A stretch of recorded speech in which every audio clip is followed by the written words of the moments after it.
好高清解密啊！咁啊，大家應該今集聽我哋嘅時候，應該聽到教宗選咗邊個啦。而我哋仲未知嘅，但係我哋仲未知。係啊，因為我哋連續錄2集，咁啊費事大家又約唔到時間，又要聽。係啦，費事大家又吊大家人啊，竟然冇得聽。因為我哋都想即係唔係咁想成日都停，係啊，不過真係大家都好忙啦。我又要趁星期六日先可以，即係我老公喺屋企看住個 B，我先可以出嚟。咁啊，Sumi 又即係就嚟要考呢個大試啦，就嚟考啦，係咯，所以都大家湊時間，咁啊盡量可以錄到幾多集就係咯，盡量準時，因為其實大家都想希望大家唔好介意我哋講嘅嘢，可能已經過咗期少少，即係冇咁新鮮熱辣，因為我哋都係錄定嘅。係啦，咁今集講個 topic 咧有少少靈異，係啦，咁但係。之前喺2月份嘅時候，其實喺網上 Facebook 咧，什麼 Facebook 啊、微博啊、Twitter 等等都傳到好 hit 㗎啦，就係呢個藍可兒事件。係啦，最初我就係喺呢個 Facebook 度睇到嘅，因為我哋自己雲海 fans 有一個 close 嘅 secret group 嘅，咁咧嗰啲我都有，我又 join。咁咧嗰啲咧，佢哋即係全部都係啲中意研究神秘嘢嘅人啦，咁就有 post 到呢啲 video 喺度啦，咁我就有睇到啦，咁啊睇咗之後，其實睇嗰時我都有啲心寒嘅，唔知點解。我係日頭晏晝喺屋企自己喺度睇，咁就都覺得幾詭異啦，因為你正常人就唔會，其實你就咁睇一條偷拍片喺個 lift 度，其實都已經有啲古怪，因為佢啲色咧又穿到好暗，係啊，已經係有啲靈異㗎啦。咁仲要話定俾你聽係有啲古怪，跟住然之後個人又有啲奇怪嘅動作，咁你自然就會覺得有啲心寒㗎啦。同埋係好，佢啲動作好飄，即係有啲飄忽啊。其實我而家有啲相可以同 Gladys 睇下啦。咁其實咁大家其實啲相咧，頭先有啲相又踎低啊，又撳晒所有掣啊，又企喺即係有 lift 個角落頭度，又做啲上下屈曲嘅動作啊，又做啲手部動作，跟住之後突然間又走咗出去啊，又走翻入嚟啊，好似俾嘢追，又好似唔想俾人望到咁啊！即係如果大家未睇嗰條片咧，都可以上去睇下。其實應該好容易就可以揾到一條片㗎啦。即係最簡單方法咧，就喺呢個 YouTube 第2 Slam 啦，或者藍可兒啦，咁一定會係一定第1、2條片就係佢嗰條。咁啊咁。點解會覺得心寒？因為正常人咧係唔會做呢一啲動作嘅，因為你會見到佢咧好似同人玩捉伊人咁匿埋個 lift 度側跟，但係個 lift 入邊得佢一個嘅啫喎。喺呢個角度就得佢一個，但係佢 lift 嗰個即係你知嗰個有啲死角 CCTV 會有啲死角啦。咁但係我就咁睇又唔似㗎，lift 個角落頭度會有個人企喺度，因為佢又好似冇乜望過嗰邊嘅喎。係啦，但係嗱，其實有個角度咧，有啲人就講咧，其實佢係咪想做緊啲動作，或者佢係咪同緊 lift 外面嘅人溝通緊咧？即係覺得會唔會係 lift 外面有人 hold 住一部 lift 啊，或者係外面有啲人喺出邊叫佢做一啲動作，或者做一啲嘅即係，因為其實你細心睇條片咧，有啲人定格嚟睇咧，就係佢首先有啲手部嘅動作啦，撳晒啲 lift 啦，咁有人話嗰個 lift 嗰個即係 lift 掣度有個叫 hold 嘅掣啦，就係方便啲 bell boy 去搬嘢搬嗰啲嘢嘅。咁我就冇留意係咪真係有啦。咁你去歐洲有冇見過有冇呢啲咁嘅掣？我冇留意，但係我真係搭過有 lift 係見過有呢啲掣嘅。咁可能真係有啦。咁就呢啲咁嘅 lift 啦，跟住佢逐層撳啦，撳晒 lift 掣啦，跟住之後咧做啲手部動作啊。咁留心啲咧，佢腳咧係曾經屈曲過幾次嘅。有啲我有望過嘅感覺。我有望過條片去留意佢隻腳嘅特登，但係我又睇唔到有屈曲喎，有真少少，係。因為係定格，即係有啲網友咧係好好咁做一啲片咧，係逐格去圈住啲奇怪位置嘅。咁就我睇到一啲位咧，就係好似輕微地屈曲，佢有啲似跳舞嘅感覺。跟住個手咧又喐啊，跟住就，但係你留意有個動作好大嘅，其實咧就係佢出咗 lift 再入翻嚟嘅時候，個動作係好似你行出去，跟住就做啲嘢失敗咧，即係又要嚟過嘅感覺。佢抱住個頭喐咗兩下啊嘛。我記得佢抱住個頭，但係冇留意佢有冇喐咗兩下。即係佢好似又再嚟過嘅感覺，即係對於好似我哋日常生活嘅感覺就係，我做咗啲嘢，又今次又炒粉啦，又要由頭嚟過嗰個動作有啲似。其實我自己感覺有啲似呢個動作咯，即係好似佢做緊某一啲嘢，但係就第一次失敗咗之後再做多一次嘅感覺，我有咁嘅感覺。但係因為我睇呢條片嘅時候，我睇咗好多次啦，但係我係唔敢夜晚睇嘅，因為就太恐怖。係啊，我淨係日光日白開晒屋企啲燈咧。其實開頭未知道佢去咗邊嘅時候，即係淨係以為佢真係失蹤嘅時候，我都已經覺得係唔敢睇噶啦。而家知道佢即係離開咗啦，更加驚，更加驚啦。其實因為呢件事咧，喺我哋學校嘅同學圈子界咧，係當知道個失蹤嘅時候係熱烈地討論嘅。係不論係對靈異嘢有冇興趣嘅同學啦，或者甚至係對啲靈異係零興趣嘅同學咧，都會攞出嚟講嘅。因為 Facebook 實在傳得太勁啦，係啦，同埋係特別咧，我有幾個同學咧，嗰啲俗稱神婆咁嘅同學嚟嘅，即係嗰啲有啲咁嘅仲神過我，即係我已經係即係我已經係我係一個好中意睇呢類嘅新聞嘅人啦。叫你啲同學上嚟啦，得閒。咁但係佢哋咧竟然係攞啲即係佢哋有玩埋啲什麼塔羅牌、什麼占卜，跟住有玩啲咁嘅嘢。不如揾啲同學上嚟講下塔羅牌啊。睇下佢肯唔肯啦。但係佢其實幾得意嘅，佢咧就對呢啲嘢好有興趣。我哋叫佢做神婆啦，有幾個咁咧就係佢哋啲睇埋嗰啲書咧，就什麼占卜啊，咩占個最中意占愛情運啦，即係日頭就占一次，夜晚占一次啦嗰啲。但係佢哋準唔準咧？其實唔準嘅，我覺得。你覺得唔準嘅？咁算啦。我見佢咁耐都唔拍拖，如果準嘅話，就叫佢上嚟占下啊嘛。我見我咁耐冇拖拍，但日又占一次，夜又占一次，咁你覺得佢準唔準啊？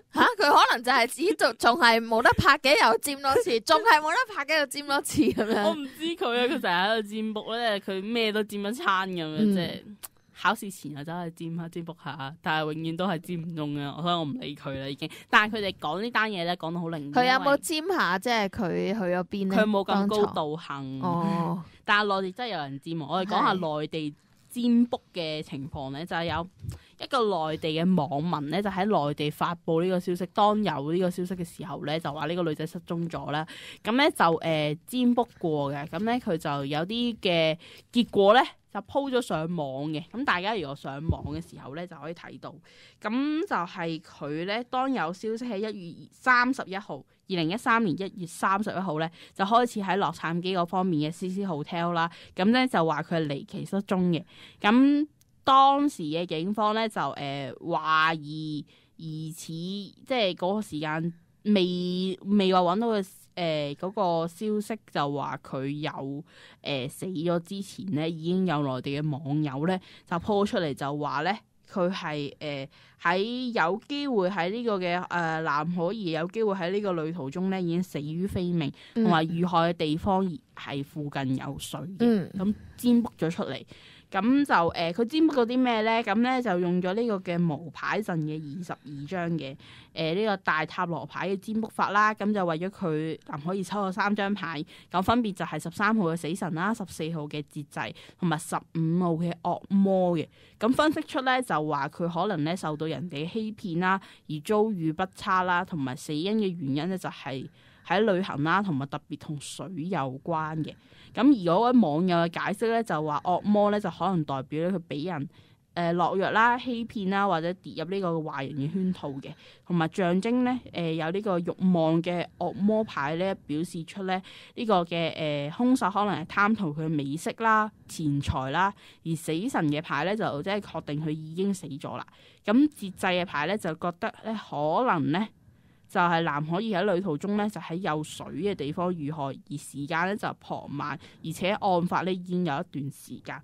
咁不謀而合啦，就係發生呢件事嘅時候，咁喺佢公佈網上面公佈咗之後咧，冇耐咧呢個嘅洛杉磯警方咧要揾喺水箱酒店CC Hotel嘅時候，酒店嘅水箱咧要揾到呢個嘅藍可兒嘅屍體啦。咁屍體發生嘅即係發現嘅過程，其實係因為點解會發現呢？就因為咧喺個酒店入邊，其他嘅住客咧投訴個水壓低，咁咧就開極水喉都好少水流出嚟啦。咁所以就叫工人上去整。咁咧就工人一打開個水箱咧，就見到有條女屍入邊。咁藍可兒當時嘅情況係點咧？就係全身赤裸，手腳屈曲，即係有啲咬，即係有啲奇怪嘅動作咁。啦，跟住之後仲要係頭向下腳向上嘅，咁倒插咗咁喺個水箱度嘅，咁有咁嘅狀況，其實都死狀幾恐怖，其實都係啦。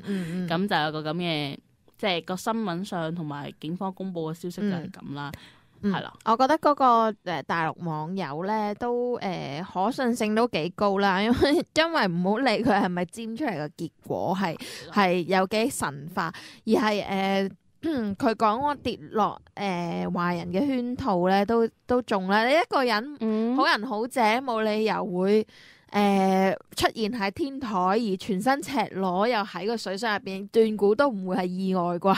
意外都唔會全身赤裸啦。斷估都唔會無啦啦，佢喺一個3米高嘅水箱，即係高過一道門嘅，你竟然喺嗰個跌落去，係啦，爬上去跌落去都唔係好正常啦，係咪啊？都應該唔係自己會嘅嘢，無啦啦個人會做嘅事。就算可能自己落去，都可能係俾人威逼或者有啲嘢令到佢落去咯。咁未必係自願性落去，你都即係一定係有其他人喺度。我覺得呢件事咁嗱。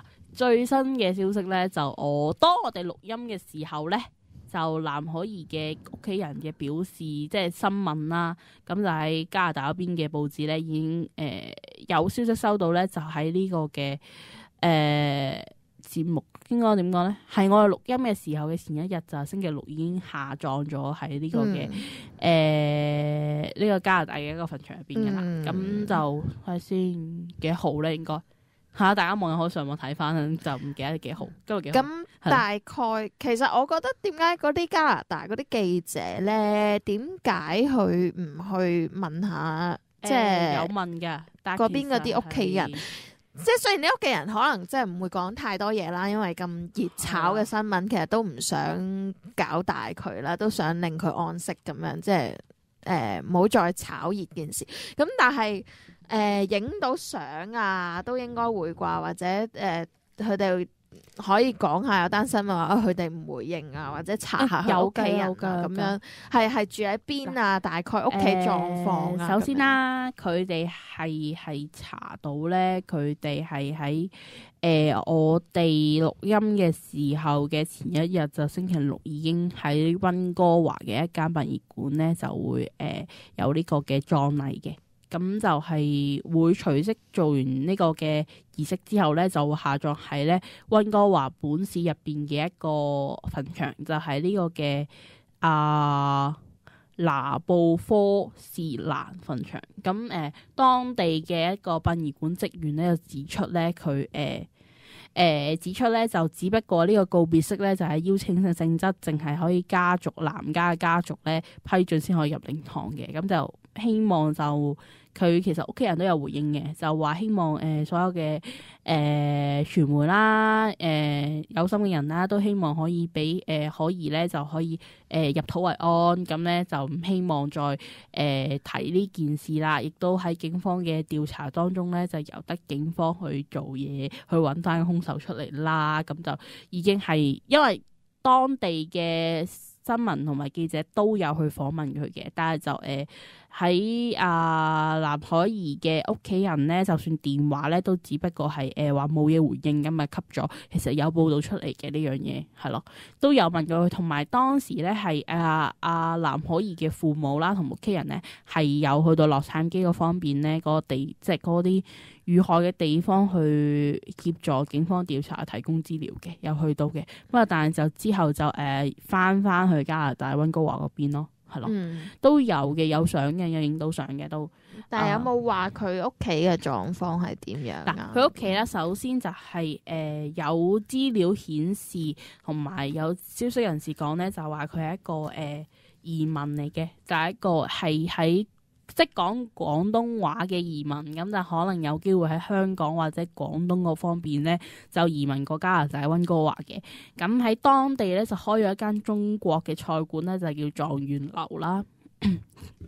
sorry， 係啦，狀元樓啦，咁就係喺嗰度落地生根嘅。咁間菜館喺嗰度咧都 OK 出名，亦都有訪問咧，有幫襯呢間菜館嘅一啲顧客啦，亦都好多人都記得有伊莎咧藍可兒呢個人啦，就話呢個女仔咧笑容好好啦，亦都好開心啦，亦都招待嘅態度亦都好好嘅，亦都知道咧佢就係老闆個女。咁當知道呢件事嘅時候，好多人都好傷心啦，亦都有主動攞花啊，攞啲即係嗰啲紀念啦、寫卡啦，就擺喺佢哋父母嘅嗰個狀元樓嘅附近嘅一啲地方，就去紀念呢位女仔啦。咁都有呢啲嘅新聞出嚟嘅，都有係啦。但係有冇透露點解佢會去咗洛杉磯嘅？其實呢個就係一個好大嘅一個謎啦。就因為咧嗱，佢本身咧就喺加拿大嘅一間大學咧，就係卑詩省嘅大學咧，就讀緊呢個嘅。而家就讀緊呢個嘅心理學嘅一個課程嘅，咁但係咧就未畢業嘅，係預計喺2016年先畢業嘅。佢咧就有人講咧，就係呢個嘅佢咧係諗住去美國咧，就順便遊覽下，之後咧佢目的地唔係去洛杉磯嘅，只不過係順道去其他地方，就諗住去遊覽，順便去遊覽嘅啫。佢嘅目的地咧就係第二個地方嘅，咁咧就係呢個冇記錯應該係呢個有個叫做基督城，好似係美國嗰個地方。佢就話有佢嘅朋友顯示咧，就話佢可能咧又有機會喺嗰度揾到份工，咁咧就諗住去嗰度去試下嘅，咁就係揾一份農場工。咁有佢嘅同學咧，咁就講嘅，咁亦都講咧，佢決定呢個旅行嘅時間係好急啦，亦都係短期時間去決定啦，亦都今次係佢自己第一次獨自出門嘅，係啦。咁就有咁嘅係有佢嘅同學咧，就咁講出嚟咯，係啦。咁就有呢個經歷，其實係因為啲同佢嘅同學啦，同朋友都講咧，其實佢係一個好熱心嘅人啦。咁都覺得佢係一個好好嘅人啦，就覺得點解會其實好奇怪地，點解佢會無啦啦會自己一個走咗去一個咁危險嘅地方？因為本身講翻 CC Hotel 嘅背景咧，其實係一間位處一個好品流複雜嘅地方。咁附近咧好多嘅導遊啦，一啲嘅即係總之好多罪案發生嘅。因為佢嗰度係 downtown 啦，downtown 都係比較係雜咯。係咯，因為嗰度係附近係好即係根據資料上啦，咁就話 CC Hotel 咧附近係好多呢個吸毒嘅人啦、流連嘅流浪漢啦，即係其實基本上有台灣嘅貝洛克講咧，就話只要一個女仔咧夜晚6點之後咧，竟然仲喺 CC Hotel 附近嗰幾條街咧，就自己一個行嘅時候咧，個行為等同自殺咁危險咯。咁咧，即係可想而知嗰個地方係幾危險，亦都係唔建議女仔係一個人喺嗰度住。但係竟然藍可兒竟然自己一個人走咗去一個咁品流複雜嘅地方而住咯。咁就呢個行為係有少少奇怪，因為以佢嘅家庭背景，佢有能力去 afford 一間好啲嘅酒店嘅。同埋尤其是當你第一次出門嘅時候咧，你又唔知 book 邊間酒店喎。其實好多時你都會 Google 下，即係睇下啲資料，睇下邊間嗰間酒店附近有啲咩，或者有冇其他人評價過呢間酒店。咁你當時應該會睇得到嗰間酒店嘅背景㗎喎。嗱，講一樣嘢啦，但係其實我都有 search 過 CC Hotel 嗰啲資料，其實睇網上嘅相咧，估唔到係一間咁嘅酒店。即係啲 backpacker 嗰啲背囊客咧，係咪有啲網咧係幫佢哋去交流信息嘅？酒店官方出嚟嘅相咧，嗰間酒店好靚㗎咯。係啊，因為嗰間酒店係翻新過㗎嘛。係啦，但係即係個大堂咁，但係你會上邊就咩咯？但係你會睇下啲人嘅評價㗎嘛？即係你唔熟悉呢笪地方，你又一個人去，又 book 呢間，又唔知 book 邊間，咁你就間酒店都 search 下睇下，佢有冇人評價過話，即係有啲咩設施好啊，啲咩設施唔好。即係就算我而家，譬如我熟悉呢個地方啦，譬如我成日去日本嘅，咁我 book 酒店之前都會即係去啲譬如 hotels.com 咁樣，你都會 book 嘅時候都會睇到隔離有啲評價話啊呢間酒店點啊，你都會立下都會睇嘅。其實係啦，補充翻啲資料嘅。咁咧頭先我講咧就佢想去邊個地方咧，本來目的地咧就係呢個加州嘅聖塔克魯斯啊。咁咧就係呢個佢咧就本來咧就係諗住去呢個咧去做一份嘅 part time 嘅。咁咧就係嗰個地方咧嘅一個農場工作嚟嘅。咁咧根據佢一位好好嘅朋友咧就覺得就即係之前佢曾經喺 Facebook 同埋通知過佢哋嘅。咁同埋今次咧佢表示咧佢係第一次出遠門嘅。咁就呢個資料上更正啦。咁個地方係本來佢諗住去加州呢個地方嘅。咁只不過係成另一個佢即係呢個洛杉磯嘅地方咧，點解佢會去咧？就只不過係經過佢由佢加拿大溫哥華咁去咧，咁佢第一次出遠門嘛，所以就去唔同嘅地方都遊覽一下之後，先再去嗰個地方打工咯，係啦。咁呢個就係根據佢一位朋友嘅一啲資料上咧，同埋個 Facebook 嘅內容同埋網址啦，咁就係講出嚟嘅咁啦，係啦，同埋首先我亦都揾到一啲資料咧，係關於佢嘅 blog 上面嘅一啲奇怪嘅說話啦，就係講咧佢喺1月27號嘅 blog 入邊講過咧，就話希望一些意大利同埋墨西哥嘅跟蹤狂冇呢個靠近自己，感覺上佢哋就好似當我係獵物咁。咁有啲咁嘅說話喺留咗喺個 blog 入邊。咁確實呢個 blog 係咪佢嘅咧？只不過推測上覺得係佢啦，因為冇人走出嚟證實嗰個 blog 係咪佢嘅。咁啦，同埋佢嘅 Facebook account 咧都係有啲類似咁嘅說話出嚟。咁 Facebook account 有好多嗰啲同名都有好多個㗎嘛，咁啊唔知係唔係佢咯？呢啲都係一啲資料上咁有人咁講係佢咯。同埋佢有朋友咧，咁呢個就係真係個朋友攞出嚟噶啦。咁咧就係有一位朋友咧就收過一張好奇怪嘅明信片，就係咧喺佢失蹤之前寄俾佢嘅。咁咧嗰個明信片上面咧啲用字好奇怪啦，一啲都唔似佢啦，同埋啲字咧就講就話咧會有啲嘢嚇驚咗佢啦咁講嘅。咁咧就有啲奇怪嘅。其實我睇完即係一樣佢有個朋友咧係有 scan 到張相就上去嗰個網度嘅。咁佢就講啲嘢咧，就話佢一啲都唔似平時嘅藍可兒啦，好似就有啲奇怪啦，同埋佢就覺得講話佢曾經亦都喺網誌度提過咧，佢就話佢自己喺當日即係佢有一日咧就話自己唔見咗嘅手機咧，亦都話佢喺過程即係個旅途之中，好似係同一位自己喜歡嘅男生咧去表白，但係又俾人拒絕啦等等嘢嘅。咁咧就個內容描述咧就話呢位男生咧就演奏呢個低音提琴，咁咧就好中意着呢個嘅蝴蝶結嘅一個吊帶褲咧。咁第二次見面嘅時候咧，中意咗對方。咁呢啲咁嘅説話留低咗喺個網誌度咯。咁但係就有少少奇怪咯，咁咯，所以就引起好多網友嘅一啲熱烈嘅討論啦，同埋啲即係唔同嘅嘢啊！即係其實你而家上網咧，不論係唔同地方，特別你睇台灣嘅呢啲新聞報導係有啲成個中文嘅新聞節，即係成個鐘頭嘅呢個嘅新聞節目都係講藍可兒呢啲咁嘅分析咯，咁都有嘅。咁香港亦都有啲網台節目都有講嘅，係咯。咁我覺得。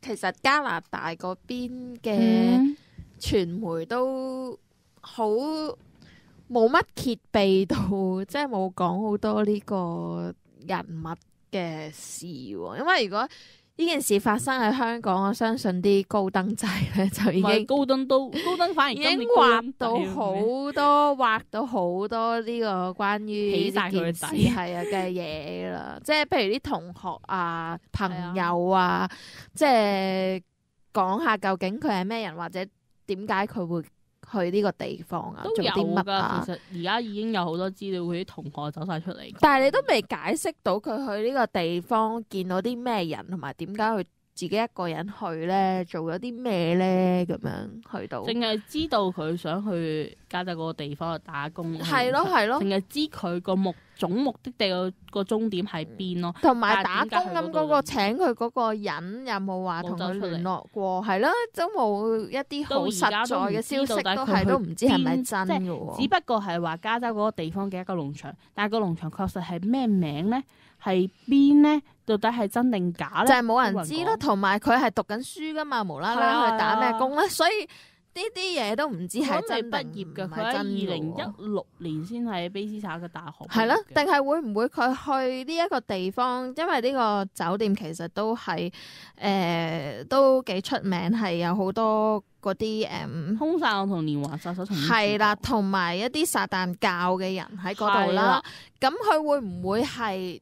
因為佢有讀心理學啦，會唔會係去做一個 project 咧？會唔會係去呢個酒店特登去講下一啲撒旦教嘅或者呢啲咁嘅宗教嘅一啲 projects 咧？會唔會係咁咧？都唔知㗎，因為讀心理學㗎嘛。係啦，我個角度咧就覺得佢係一個嗱，首先有兩個傳說嘅。即係傳嘅講法啦，其實大家上網都可以睇到。首先有個講法咧，就話佢係做 project 啦。頭先 Gary 講呢個嘅推測啦，另外一個推測咧就話佢係靈探嘅。因為本身咧讀心理學咧入邊有一科咧係讀嗰啲超心理學咧，咁係一啲讀啲靈魂啊、即係嗰啲鬼魂啊，或者甚至係超能力咁嘅嘢嘅。咁香港當然冇啦，咁外國有啲大學係有嘅，咁有興趣嘅網友可以自己上網 search 下啦。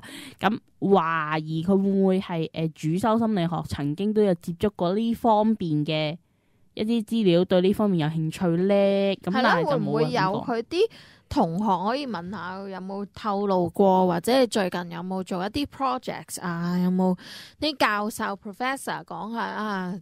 呢個學生有冇透露過想做呢方面嘅嘢咧？會想做呢方面研究係暫時係冇任何資料，即係都發生咗好耐啦嘛。係2月20幾號嘅時候就講話，即係已經發現咗佢條屍啦。就係話嗰邊個嘅傳媒好似唔夠我哋呢邊嘅傳媒咁有興趣對呢個 case。高登仔咧，即係咁遙遠啦，但係高登仔喺高登嘅網咧，其實已經係 N 個鋪講藍可兒呢單嘢，到而家都熱烈討論咁。咁始終咁遠嘛，咁都揾唔到啲咩資料，都係事實上都係啲鋪陳事實嘅一啲嘅敘述啊，或者個人推測嘅一啲嘅 post 出現咯，係咯。咁我上網都睇過，但係佢哋啲 post 嘅，即係佢哋有好多嘅推測嘅，有啲我都覺得幾得意嘅。咁都但係我角度我就有少少唔同嘅。咁頂間呢個我哋節目嘅後少少先再講。我哋講翻而家現實上嘅資料上咧，都係話佢有即係而家啦，就係洛杉磯嘅警方咧就呢個講佢就解剖咗之後咧，就冇咩明顯傷痕啊，冇刀傷冇槍傷啦。咁就要做埋呢個毒理報告，但係毒理報告咧，佢話需要幾個星期嘅時間先可以做到。咁即係做到個結果出嚟咧，其實喺我嗰度，我覺得好似偏長咁樣。但係我啊覺得好正常啊，因為而家炒到咁熱，其實都即係如果係警方都唔想喺呢段時間，係啊，但係佢再公布一啲新嘅消息，可能等佢淡化咗少少。而家都淡化咗啲嘅啦，即係近期咧係即係最新嘅香港嘅報紙新聞已經冇晒，係啦係啦。咁最後一單嘅新聞都可能係7號啊，3月7號嗰啲時間。即係大家都係善忘嘅，過多一個月，我諗冇乜人會再研究呢件事，亦都冇新嘅 update。咁所以我覺得個政府咁樣做都係正常，即係警方咁樣做都係正常嘅。係啊，頭先講到話撒旦教呢個，其實網上資料不多，但係其實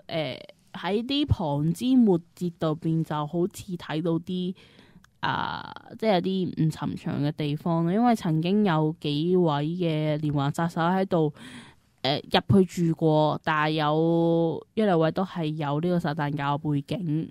係啦，咁就令到人聯想到底呢間酒店會唔會同撒旦教有關呢？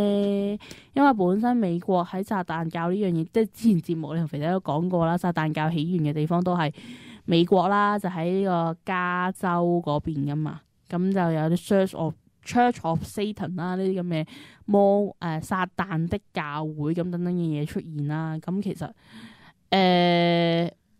所以咧喺美國咧嘅撒旦教嘅一啲傳承係幾多嘅，咁又有咁嘅聯想咧，到底曾經會唔會因為有呢啲咁嘅連環殺手係曾經入住過呢個嘅酒店，而會唔會呢個酒店又同呢個嘅撒旦教有少少關係咧？咁就為呢單案件有似抹上咗一層好濃嘅宗教意味咯。咁喺你個度，你覺得會唔會有啲嘅關係咧？我覺得係都唔奇噶，因為當你一個女仔出入喺呢啲咁嘅咁雜嘅閒雜嘅地方啦，咁加上咧我聽即係睇啲資料啦，聽翻啲資料啦，咁咧就話原來嗰個酒店咧其實都唔係間房有自己嘅浴室啦，咁都要去公共嘅浴室啦，好多樓層都係。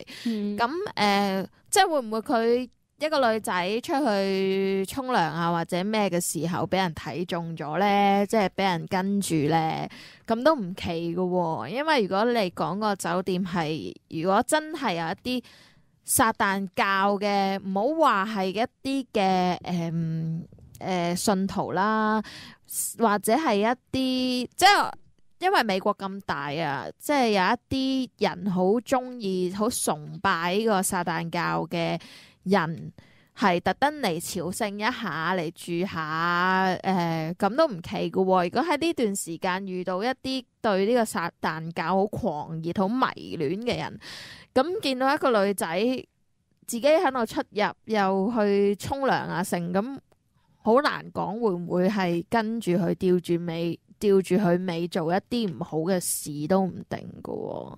係咯，其實因為本身呢間酒店已經係發生多宗嘅命案，係命案累累，基本上有人講過話，好似間房都死。因為有啲人好古怪噶嘛，即係對於嗰啲兇手咧、連環殺手咧，有啲人係會當佢偶像咁樣崇拜佢噶嘛，有啲即係心理有啲問題嘅人會覺得好型啊，好勁啊，可以做到啲咁嘅兇案啊，會覺得嗰啲人好勁，會去朝聖啊，會去特登去呢間酒店住啊，都唔奇喎。同埋呢間酒店，自從呢件事發生咗之後，亦都好多人去靈探啊，又啲酒店已經 book 到滿晒啦，亦都啲嗰個房嘅價錢都已經加晒價啦，所以係好多呢啲人存在嘅喎。其實本來係幾十蚊美金一晚咧，而家係加到130蚊美金一晚嘅，係加你諗到都加咗好多，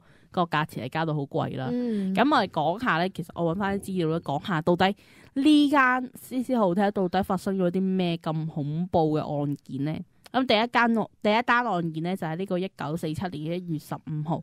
其實呢單案件咧係俾人翻拍過做戲嘅，咁就係2006年已經上畫咗噶啦。咁就係呢個嘅美國著名嘅黑色大理花案慘案。咁受害者咧就係一位女演員，就叫蕭達。咁就佢屍體發現嘅地方咧就係呢個嘅喺酒店附近，呢間酒店附近嘅草叢嘅。咁最話佢唔係一個女星嚟嘅，其實你睇翻嗰個資料咧，佢因為呢個戲上咗畫之後咧，有人都去搜尋翻呢一個人。其實呢一個人咧唔係一個演員啦，其實佢係一個普通嘅女仔，不過佢咧成日都發明星夢，但係就冇做到明星嘅，即係連靚模都唔係咁樣嘅，即係喺香港嚟講咁樣嘅。講翻個背景啦，我揾到個資料咧，個背景就話佢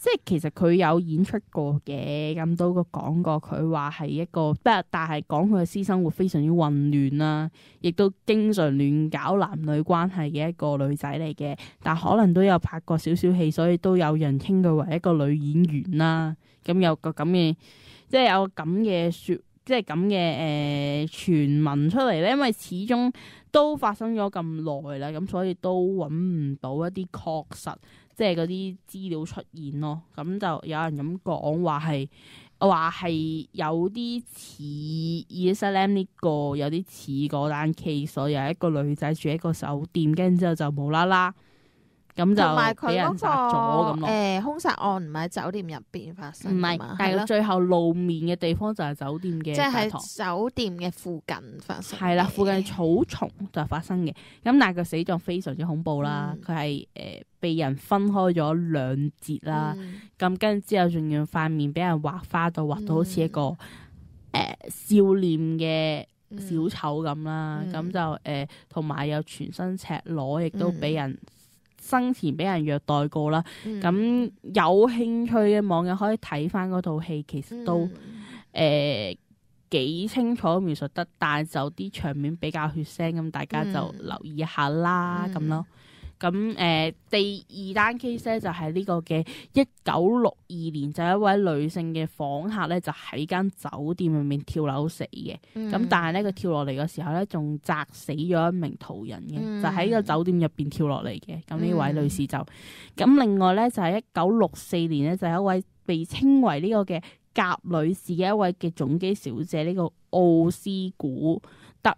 咁就喺酒店房入邊咧，就俾人姦殺嘅。咁到而家咧都揾唔到兇手嘅。呢位就呢2位都係酒店房入邊係啦，就有事嘅，咁就出事嘅。咁頭先講話有連環殺手入住過咧，就係邊幾位咧？就係呢個1985年啦，就俾人稱為呢個嘅午夜惡魔嘅一位嘅兇手啦。咁呢位嘅殺人狂咧，就喺呢個1984年嘅4月份咧，已經殺超過10幾個人噶啦，就曾經咧住過喺呢個嘅 CC Hotel 入邊幾個月，亦都喺呢段時間咧喺出邊都殺咗一個人嘅。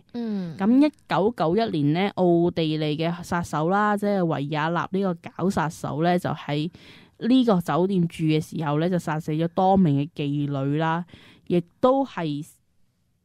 佢入住呢個酒店嘅時候，係喺呢個酒店嘅引誘好多妓女入去入邊咧，就用佢嘅一啲殺害嘅手法喺個酒店入邊殺咗好多女仔啦，包括係用繩啦、用胸圍嘅帶啦，咁勒死佢哋嘅。咁呢啲咁嘅好多嘅案件就喺呢間酒店樣發生，所以喺美國嚟講，其實呢間其實係一個出名嘅鬧鬼酒店咯，係咯。我就覺得今次呢件事咧，未必係關呢個鬼魂嘅事有關係啦。不過只不過咁啱發生呢件事嘅時候咧，呢間酒店係咁多呢啲咁嘅靈異傳聞嘅啫。其實嗱，我喺我個角度其實有諗過一個 point 咧，其實點解洛杉磯警方要喺揾即係佢藍可兒失蹤咗之後，俾條咁恐怖嘅電梯片出嚟咧？其實酒店有好多位置都有閉路電視、有 CCTV 嘅啫。點解要特登揀一條咁恐怖嘅片出嚟咧？會唔會係有啲特別意味？其實我諗過呢個問題。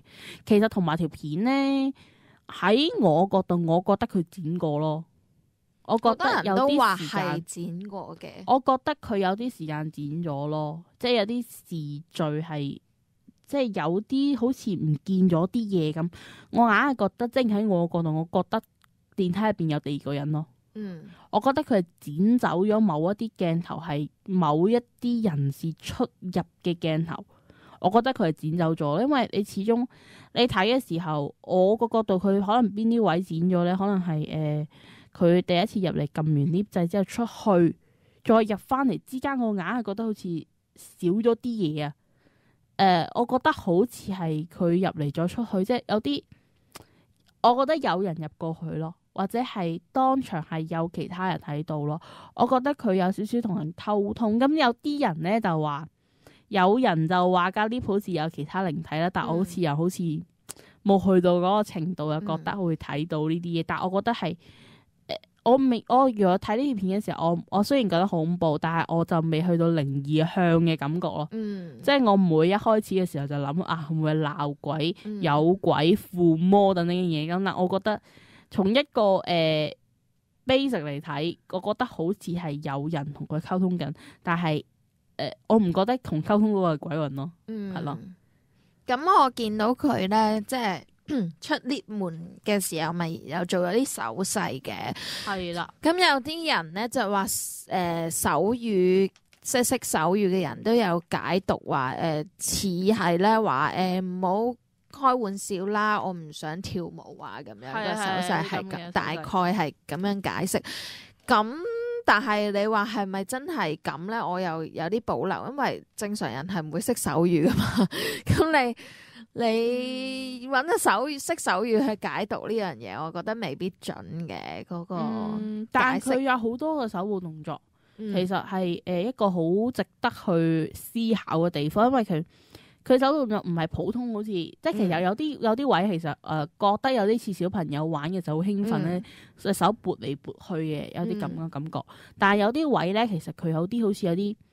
嗱，頭先有人講過話第二個可能性，頭先提過咧，就話有人話個靈探，因為靈探咧有一種靈探嘅手法去招魂嘅儀式咧，就喺電梯度咧就會做一啲咁嘅動作，去做一啲嘅好似去招惹唔同四方嘅靈體嚟到去做一啲嘅實驗等等嘅嘢，亦都嗱頭先講過撒旦教，其實撒旦教有一個儀式咧。係話喺一間房間入邊咧，就要去做一啲嘅招魂嘅動作，去招呢個嘅四方嘅撒旦嚟到當中嘅。咁都係會做啲手部啊、腳部嘅動作去做，好似跳舞咁動作，會做佢招魂嘅儀式。咁有人講過，其實會唔會係藍可兒識咗啲朋友啊，或者因為你外國去做探靈咧，其實係一個好 professional 嘅嘢，好似一 team 人咁去做。會唔會係佢又喺酒店入面識咗啲志同道合嘅人，亦都大家想都嚟呢間咁鬧鬼嘅酒店去做一啲探靈嘅活動，所以就會係由佢咧就喺個 lift 度做一啲咁嘅招魂嘅動作啊，咁等等有啲人咁嘅講法啦。咁但係我又唔會一開始有咁嘅靈異向嘅嘢咯。我又覺得會唔會或者佢係做一個 project 係研究呢啲嘅，咁啊上網可能識咗一班呢啲人，咁啊約埋一齊就去做呢件事咁樣，但係後尾就出咗事啦。咁當然約埋一齊嗰班人就唔會出嚟講話我哋約埋一齊做咗啲咁嘅事啦，當然就潛水噶啦。咁係咯，咁會唔會係就係做呢個 project 嘅時候去發生咗一啲事咧？咁都唔知喎，我覺得有可能係咁喎。嗱，有個 case 咧，頭先我咪提過，佢話佢寫過一張呢個明信片俾朋友嘅。佢喺朋友上面咧，其實有個字眼，我想睇翻嘅，就講呢個字眼係講朝聖，有啲嘅名係寫出嚟，係話佢去當地朝聖啊，或者話有啲嘅字眼係話佢講咗一句話咩令我毛骨悚然啊，即係等等嘅字眼係令到呢件事更加撲朔迷離。因為嗰位女仔佢收到呢張明信片嘅時候，佢係將佢影咗之後擺咗上 Facebook 嘅，大家可以上網揾到呢張圖嘅。咁係其實係有啲怪怪地咯，啲咁嘅字眼亦都令到收到呢張明信片嘅人嗰個同學都覺得會唔會好似發生咗啲嘢咧咁咯？係啦。咁同埋有人講過咧，其實佢咪玩緊一啲嘅遊戲。有人講過，到底會唔會有一啲嘅佢哋會唔會玩緊啲外國好興嗰啲咧？即係嗰啲走上，即係有啲叫死亡遊戲定咩咧？咁走上去頂樓啊，跟住之後做一啲唔同嘅活動咁嘅嘢咧，咁其實係有啲咁嘅可能性嘅。咁我覺得唔需要去到一下子去到咁 deep down 去諗啲咁靈異向嘅嘢，好似都係從呢個本身自己嗰件事發生嘅啲基本資料角度去睇，會唔會好少少咧？咁咧頭先講嗰個遊戲咧，就係一種叫做呢個僵屍求生遊戲，唔係死亡遊戲，僵屍求生遊戲。咁咧就係一個叫惡靈勢力啊。咁呢種遊戲咧，其實係玩家咧係需要去到某一間嘅飯店嘅一啲。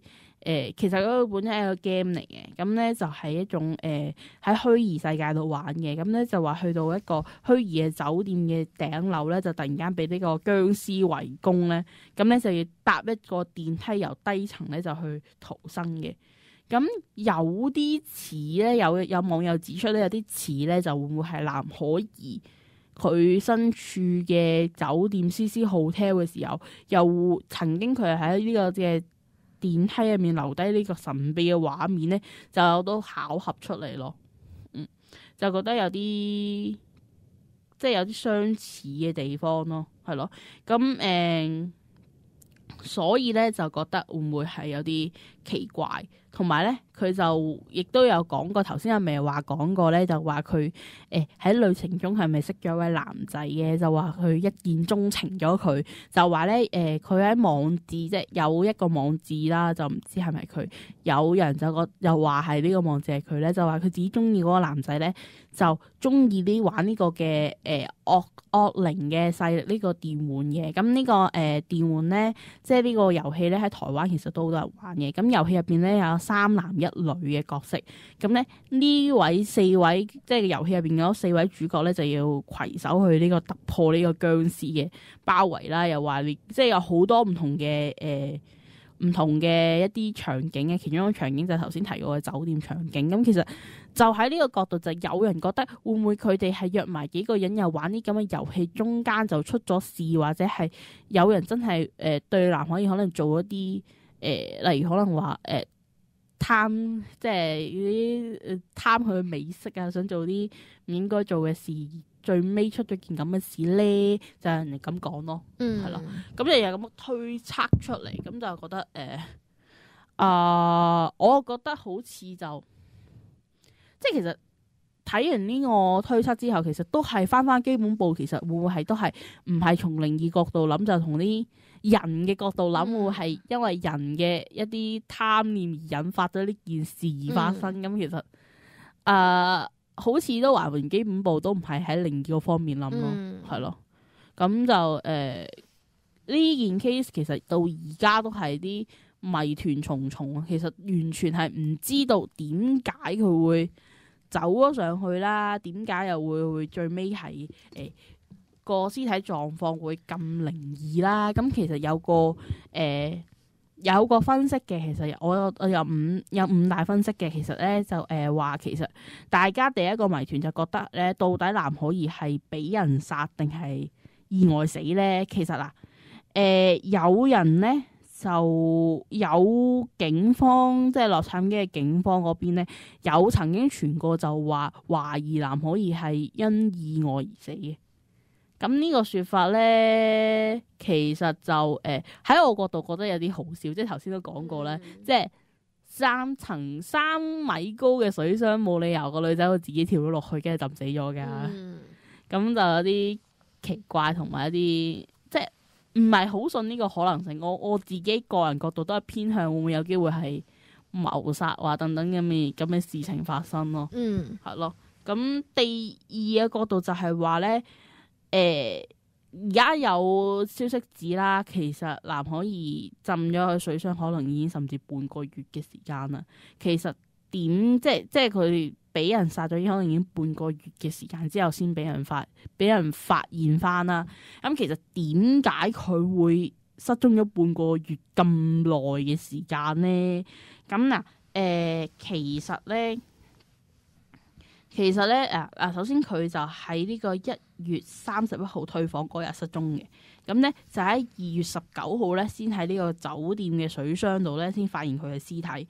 咁咧，佢嘅死亡時間咧，根據警方咧，應該係2月1號已經俾人殺咗噶啦。咁其實咧就懷疑有機會咧，佢因為喺2月14號嘅時候咧，係曾經呢間 CC Hotel 咧係做過呢個水質嘅測試嘅。咁當時嘅檢測咧就係呢個嘅當時嗰個水質咧係一切正常嘅。咁有機會其實有人推測咧，有機會藍可兒條屍咧係2月14號之後先俾人掉入水箱嘅。咁意味上咧就其實有機會咧，佢條屍俾人哋收埋咗大半個月咯。但係呢樣嘢我又覺得冇乜可能喎，因為你要喺間酒店入邊上上落落運咁大。即係咁大個人，係咯，有咁嘅推測咯。都有啲困難噶喎，因為又有血啊嗰啲，你好難清理，即係可以完全毫無痕跡咁樣搬到上去嘅喎。我覺得有啲困難，同埋有咁多閉路電視。係啊，其實我就覺得即係就算唔係即刻掉落去，就算你殺完佢之後即刻掉落去啊，咁你都要避過好多閉路電視。其實我覺得呢個兇手係非常之熟悉個酒店啲 CCTV 位啊，或者係嗰啲好熟悉酒店運作，或者好熟悉嘅避開入邊啲工作人員嘅。甚至佢可能自己係工作人員啦，避開呢啲嘅嘢嘅一個兇手咯。係咯，我就覺得一係就係個酒店員工啦，一係就係成日喺呢個酒店入邊出入嘅住客或者人咁樣。係啦，因為有資料顯示咧，呢間酒店係好多長期住客嘅，甚至最長嗰個住咧係住咗超過52年喺入邊呢間 CC Hotel 入邊嘅，咁即係長包。但係就算你係長期住客，你都要好清楚佢啲閉路電視嘅位置咯。咁你正常人去住，你唔會留意邊度有閉路電視，邊度冇噶嘛。所以呢個疑點喺我角度咧，覺得好似唔係好成立，因為呢個咁推測出嚟嘅疑點，覺得會唔會係真係喺嗰個1月即係2月14號之後先掉落去咧？咁我覺得好似冇理由可以。同埋點解要特登要半個月後先掉落去啫？即係如果你殺咗人，你唔會等半個月先掉落個水箱度噶嘛？係咯，所以我覺得奇怪。同埋咧，頭先我哋第三個 point 咧，就係頭先我哋講過，係咪話嗰個水箱好高嘅？其實藍可兒點入到去嘅咧？但係佢係冇梯嘅咩？應該有啲梯嗰啲嘅，因為都有梯嘅，俾佢檢查。係啦，咁就有梯嘅，有嘅，咁就但係咧，頭先講到咧嗰個安全門嘅問題，就係咧你入去嗰個咧有嗰個警報系統度門，你一推入去咧就會有呢個嘅就響啦，亦都酒店下面都有知嘅。係啦，即係根據嗰個警方嘅消息，就係話通往天台嘅唯一嗰兩道門，一道就係有警報系統噶啦，即係一推門就會響噶啦；一道咧就係鎖住咗嘅，即係要有鎖匙嘅人，即係酒店嘅人先可以開到嘅。咁所以究竟點解會上到去咧，都係一個謎咯。即係我諗解開呢個謎都可以解開咗一半佢點解會遇害嘅謎。其實真係好奇怪，即係冇理由一個人可以穿牆過壁咁樣走入去噶嘛，一定要有人開門啦。即係佢自己冇可能入到去噶嘛，即係一定係有第三者出現啊，第二個人出現噶。係咯，所以我覺得即係呢個好值得去繼續思考，同埋去揾唔同資料去證實呢個 point 嘅，係咯。呢個 point 我覺得呢個 point 係比較對於藍可兒嘅死因係有呢個決定性嘅影響嘅。首先都要搞清楚到底點解佢會走咗上去先，即係到底有冇其他人啦？到底點解走咗上去啦？到底邊個開門俾佢啦？亦都係一個謎咯。咁同埋咧，第四個 point 咧就係話，藍可兒到底點解喺嗰個酒店入邊咧？就佢喺酒店入邊嘅行為會咁怪異，因為其實本身酒店咧就有15層嘅，咁咧佢就即係15層啦，咁但係佢係冇呢個14樓噶嘛，係咯，咁就覺得有啲奇怪，咁就點解佢會 hold 住架 lift 咁耐，又會抱頭走咗入去來來回回咁多次咧，又會用雙手又會做啲咁奇怪嘅動作，跟住之後又會好似同人講緊嘢嘅動作咯，有少少，即係如果你唔信出邊有人話入邊有人嘅話，會唔會覺得佢係自言自語或者同緊其他靈界嘅溝通？咁有人咁講啦，咁但係我個角度，我覺得好似佢同其他人溝通緊咯，係咯。咁其實覺得有啲奇怪，其實佢嗰個動作即係你會覺得有啲靈異同埋心寒嘅感覺咯。睇完之後覺得好少少咁。同埋即係其實有講翻啦，其實第5個 point 啦，就係講話其實有網友都係喺度推測緊到底嗰個兇手，就算即係藍可兒俾人殺啦，到底個兇手會係邊個咧？咁咧就即係頭先都講啦，其實呢個兇手要好熟悉呢個酒店啦，亦都要避開好多嘢啦，所以有好多人推測都其實會唔會係酒店入邊嘅人或者會做咯，咁所以就。或者會唔會連酒店都有份有咁推測添？即係話會唔會係話連酒店入邊嘅負責人都有份去做呢件案，所以先可以避開到咁多嘅嘢咧？我覺得未必係去到咁遠啊。係咯，所以有咁嘅推測，但係我又好似未去到咁遠咯，咁有少少。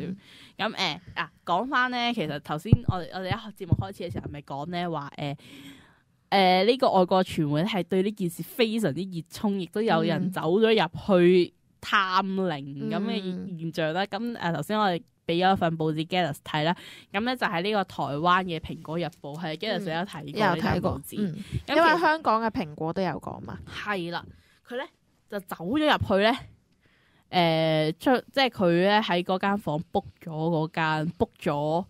呢個酒店嘅嗰個有記者走咗去靈探咁啦，咁咧就 book 咗一間房，咁咧就佢就去形容同埋影翻啲相出嚟咧，就形容嗰間酒店佢都係住14樓，即係頂樓啦，即係其實係15樓嘅，咁佢嗰個其實係13樓，13樓，但係佢因為佢應該係13樓冇咗，唔係14樓，唔好意思啊，係13樓冇咗，但係其實佢寫14樓啦。咁嗰個好巧合啦，都係住嗰層啦。咁佢間酒店咧就係呈 E 字形嘅3棟樓咁嘅，咁就有7-8間房左右。咁個記者咧就入咗咧，佢就搭咗邊架 lift 咧，就即係搭 lift 上去，搭咗藍可兒出事嗰架 lift 嘅。咁佢其實佢就咧睇到咧係有呢個嘅 door hold 嗰個掣嘅。咁呢個證實咗啦，即係呢位記者入到去真係有呢個掣嘅。咁就發現咧，就覺得呢個掣有啲奇怪啦，就話佢發現呢個 door hold 呢個掣隔離咧就係呢個警鐘同埋閂門掣。如果佢真係俾人跟蹤咧，點解唔可以撳嗰兩個掣而走？點解會撳住 door hold 呢個掣咧？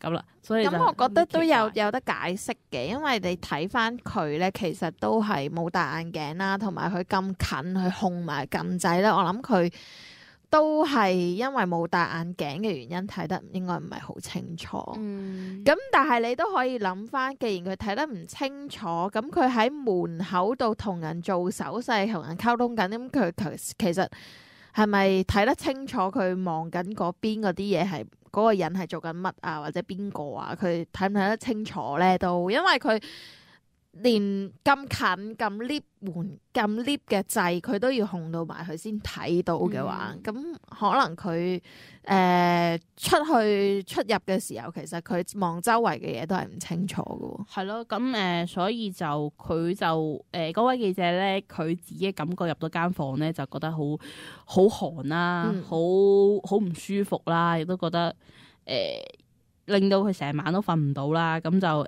亦都佢亦都去到當地啦嘅一啲嘅塔羅師，即係唔係塔羅牌嘅師傅度啦，就去做一啲嘅測試啦。其實都係話藍可兒係俾呢個邪靈附身啊等等嘅，都係從啲靈異學嘅角度就話去解釋咯，就話同埋佢又指出就話嗰股嘅能量仲係留喺酒店入邊，就可能會住過嘅人咧就會帶咗佢走啦，係啦，咁有啲咁嘅傳說啦。但係喺節目嘅最後咧，我就有一個好特別嘅 point， 就想同大家講下，就到底大家由頭到尾都覺得條 lift 嗰條片入邊嗰個係藍可兒啦，你哋有冇諗過其實入邊嗰個唔係藍可兒？咁係邊個咧？入邊條片其實好懵啊！其實啦，任何一位女仔，一個外國嘅女仔，一個外籍華人女仔，個樣都好似差唔多嘅啫，都係長長地頭髮，佢都係着住一件紅色嘅背心，呢隻嗰啲褸啊，着住一條短裙或者短褲啦，咁嘅裝束，其實你求其喺外國揾到10個有9個女仔都咁着噶啦。佢又又唔係影到好多正面，佢又冇戴眼鏡，同埋其實同佢近照嗰條片入邊嗰個女仔，同埋佢近照嗰個樣咧，其實分別好大嘅。你有冇諗過，其實嗰條片入邊嗰個女仔根本就唔係藍可兒咧？我又冇諗過呢個 point。我覺得呢個 point 好值得諗，到底入邊嗰個會唔會唔係藍可兒咧？會唔會其實佢根本就唔係住呢間酒店，但係最尾佢又俾人呃咗個酒店喺嗰度發生咧？咁呢個 point 就留翻俾大家諗。我就覺得有一個 point 可以諗下，就係佢。你要記得佢咧撳 lift 都要好埋咁樣撳，佢係睇得好唔清楚。因為本身佢係戴眼鏡嘅，但係嗰個女仔入邊條片冇眼鏡。嗱，如果你係一個睇得唔清楚嘅嘢嘅人，你會唔會唔戴眼鏡周圍走？然之後仲要做一啲可能做 project 啊，做啲通靈儀式，會唔會咧？即係你又可以諗下。所以呢兩個 point 就留翻俾大家諗。係啦，咁我哋下集再見啦。係下集講咩？下集先知啦。好啦，拜拜。拜拜。